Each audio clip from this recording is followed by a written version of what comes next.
unless you're hiding under a rock, AI is a big topic. Yes.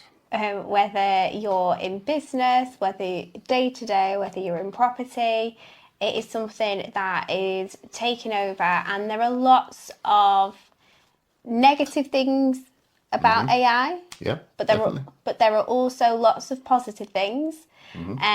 So today we wanted to talk to you about how you can use AI when it comes to property in a positive way. There are lots of different benefits from using it, and an important thing to remember is that AI is a tool, it isn't a fix.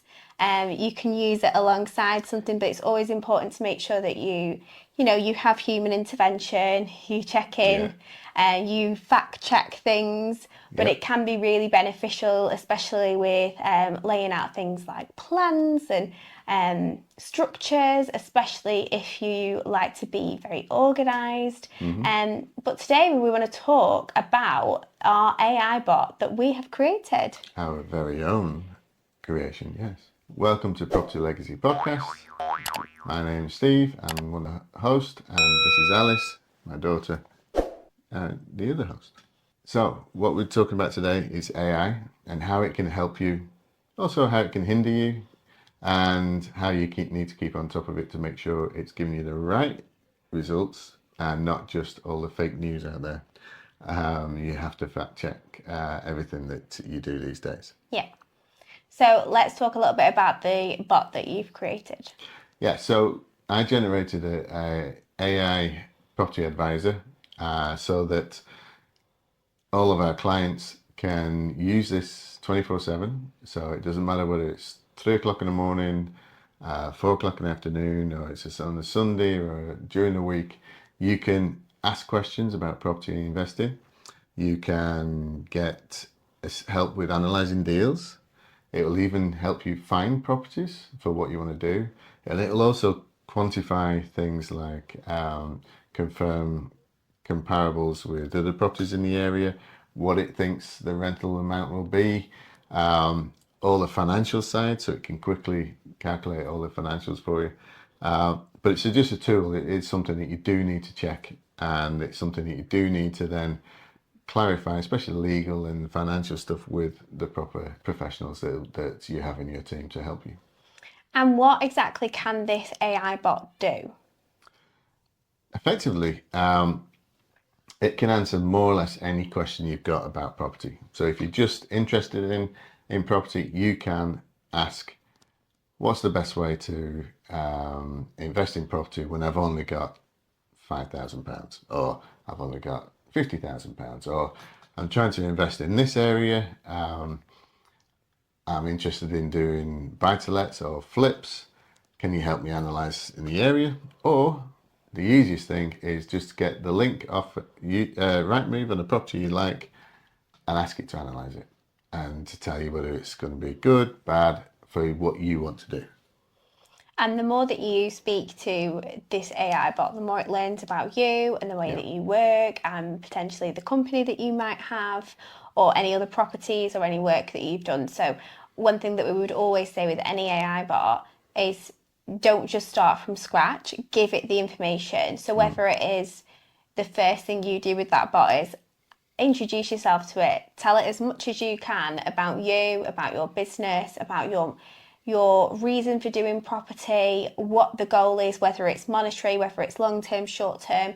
We all do things for different reasons. So it's really important if you are asking something, a question, the more it knows about you, the better informed it can be with giving you a really good response as well. So when it comes to AI, it's all about what you feed it first. If you give it a really basic prompt, it's going to give you a really generic basic answer. And that's something, especially with the rise of AI and bots and things like that, they are incredible as long as you know what information that you need to give it at the start. Yeah, so if you start off a conversation, there's no point starting another conversation with a different deal and another conversation with a different deal. Just have one conversation that's going on and on and on down the page. That way it can remember everything in that conversation. So if you tell it, I've got £50,000 to invest and I want to do look at properties in this area, it will remember that, and then it can help you further down the line. If you're doing a new conversation, it'll ask you again, are you a beginner? What kind of are you trying to achieve? What kind of things are you interested in? So keep one conversation, keep using it over and over again. It doesn't matter how many deals you analyze with it or how many questions you ask, it'll remember all that information and create a picture of what you're trying to achieve. And it is a conversation. So even if it comes out with all the financials, ask questions about the financials, and so that you understand every line of that. And also ask, are you sure that stamp duty should be 5% or 3% or 7%? Because what happens with AI is majority of AI in the world is 12 months out of date. So up until fairly recently, ChatGPT didn't know who the Prime Minister was because we had a general election, and it didn't know that until it caught up 12 months, after 12 months. So we utilize systems within our bot to look at up-to-date information on the internet, but you still need to check it because there could be scenarios where it doesn't get 100% correct because it's looking at something that was written on February and then regulations changed on April the 1st, or that type of thing. So you just need to be wary of it, but it's a really good tool to use. And as well, if you ask it a question, and it gives you an answer, you can ask it to expand on that answer, or you can ask it to tell you an answer in a way. If it's giving you lots of jargon that you don't understand, you can ask it to simplify it. You can ask it to explain what the keywords are that potentially are quite difficult to understand. It's all about, again, it's a conversation.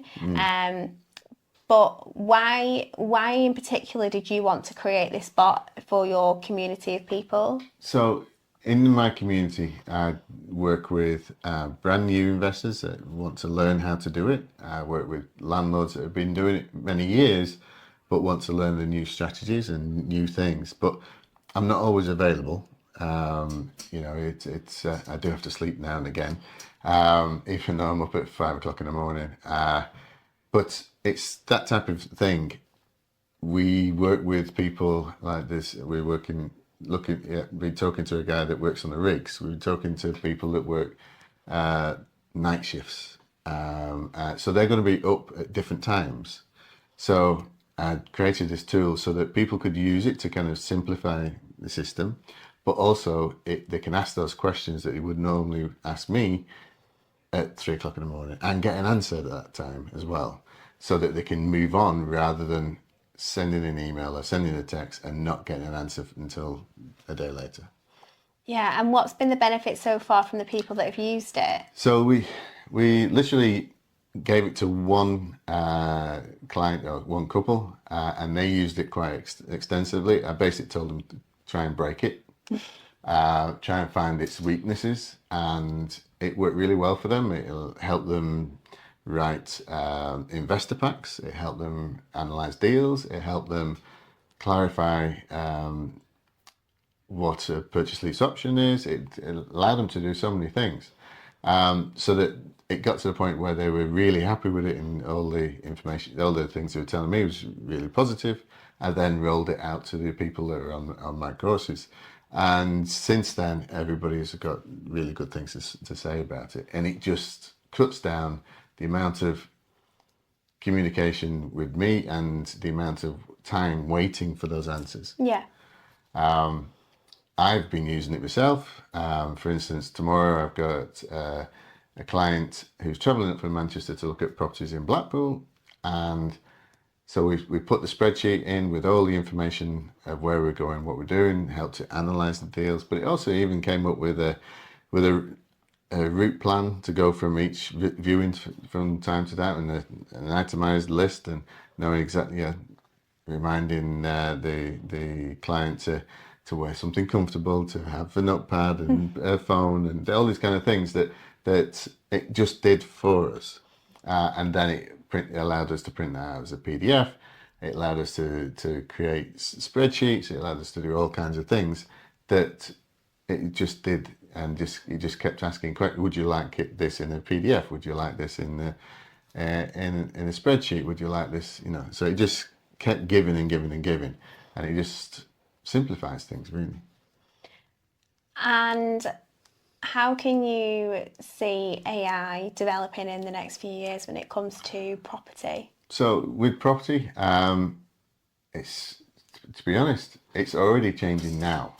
So people are coming up with AI solutions that will help you look at a property. So say it's an old building, 3-story building, and you want to convert it into apartments.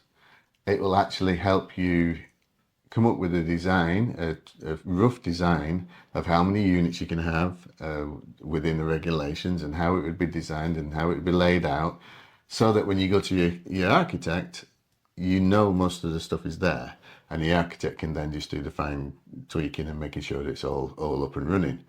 That is, I saw NASA that we interviewed at Christmas. I saw his develop app nearly a year ago now, so that's well on its way. And personally, I'm working with Salford University in September on a different app that will expand the bot we have into a more fulfilled app that would be able to look at things with the correct information now, not sometimes 12 months ago. And these things are developing daily. And as soon as people get into these things and realize that they can sell a bot, or realize that it can give this to people to do something, then there's a whole industry just around bots and AI agencies. And one thing that I think is important to mention is there are lots of people out there that are scared of using AI, that, you may have heard other people's experiences, or it can be one of these things that we think is just going to be a trend. AI isn't going anywhere. No. It really is that learning to use it. It can be a massive benefit. As we've said, it's a fantastic tool. It's not a full answer to something, but as it develops over time, it's never going to take the place of humans and human interaction and all of that. But if it can do stuff in the middle of the night, if it can do stuff whilst you're busy in a meeting or on a VIP day or filming a podcast with me, there's something that it can do as a benefit in the interim of helping people that we look after, helping if you've got clients or customers yourselves, or people that you're looking after. They can be fantastic for any type of business really, and anybody that's using them. If there's anything out there that can make a process simpler and save you time, it's not going to be going anywhere. If anything, they're going to be churning in as much as possible to make it as accessible for everybody as possible. Yeah, for instance, our receptionist at our business is AI. So Heather doesn't exist. If you've ever spoken to her, she's very posh, but she'll put you through to us and ask you questions and put all your details into our CRM and all that kind of stuff. That's all AI, and you're talking to people that you think are human beings, but they're not. So how can people get access to our AI bot? So at the moment, while we keep it close to our clients, it's only available to people that are on our coaching and mentorship packages. So this doesn't mean that you have to spend an absolute fortune. Our coaching packages start from about £1,800 and go upwards from there, but you'd still get the AI bot for that, and that's for a whole year. So it's not much more than £100, but you get me working with you as well, and you get our Q&A sessions, you get our group coaching sessions, you get our high impact video course. There's so many things you get within that community, and as we keep building things and finding new ways of using AI, you will get those down the line as well. Yeah, it's important, especially with people that are inside the coaching program. whatever resources we create, they are the first type of people that get to try them out. They're like they're little, not guinea pigs. little test dummies, guinea pigs. That's exactly what they are. But it's great because it means that we can create something, and before putting it out there to the world, we check that it's all working. We check that, you know, if there's anything that needs fixing. And that's a really important thing about us growing a community as well, a community of people that we work with and we support, because you get first eyes on things like this, which is going to revolutionize the way that you work in your businesses and your property journey. So we're excited to see where it goes with the bot, and excited to get some more feedback from people that are going to be starting to use it on their day-to-day activities, really. And if coaching isn't your thing just yet, we do have a free membership that you can get involved with. It's a really great first step to see Steve's coaching style, to get some access to other resources that we have, and to be part of a community. So all the details you'll be able to find down below, or if you head to propertylegacypodcast.co.uk and head to our services page, everything will be there for you too. So that's it for today. Thank you for listening or watching, depending on where you get access to us. We'll be back in 2 weeks' time, all being well, as long as we make sure we give time to record some more podcasts. But we'll be back, and we'll see you soon. You can find us on www.propertylegacypodcast.co.uk and Spotify and Apple podcasts. Also, we're going Facebook, Instagram, TikTok, YouTube. Well, you might already be watching us on YouTube, but we're here as well. And you can get our information all over. At this moment in time as well, every month we will be physically networking at our network event in Worsley. We will have a Blackpool event as well each month. And now that we sponsor the Bay Property Network, you'll see us there as well. Thank you for listening. See you later. Bye. Bye.